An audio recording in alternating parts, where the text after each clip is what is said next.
Bella a tutti ragazzi, benvenuti in questo nuovo video. Oggi non è un video, abbiamo un video recensione. Ragazzi, io praticamente 5 mesi fa mi sono fatto regalare da mio padre un tablet, ovvero il Lenovo Mi 10 Plus. Non mi ricordo bene la marca, però era un Lenovo.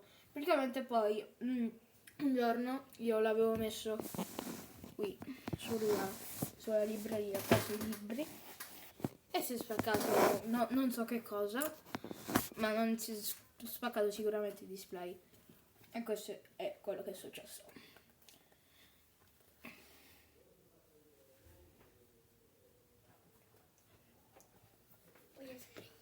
Ora adesso non avevo niente finché non è arrivato questo. Mio padre diceva che era suo, ma in realtà ho detto poi non è tuo e te lo devi aprire. Questo qua però dà l'assicurazione.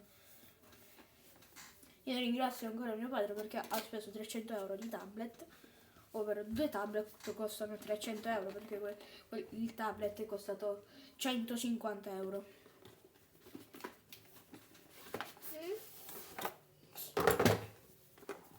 Ok, guardate qua il tablet. Alleluia.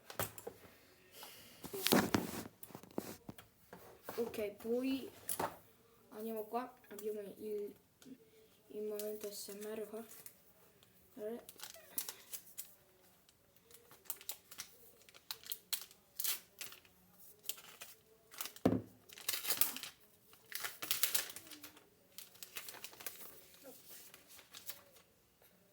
Questo è il tablet.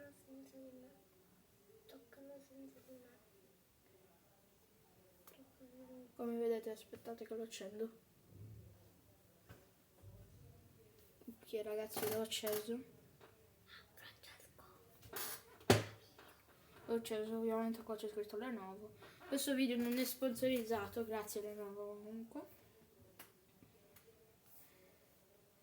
Io adesso metterò i dati di questo tablet su questo. Di questo tablet su questo. E metterò anche la custodia. Allora, adesso mi dice di startare e mi dice di dove mi trovo. Io gli dico che mi trovo in Italia. E queste cose qua. Spero che questo video unboxing, recensione, non è recensione però unboxing sì, vi è piaciuto. Lasciate like, iscrivetevi al canale, lasciate un like, iscrivetevi al canale e attivate la campanellina. Ciao ragazzi!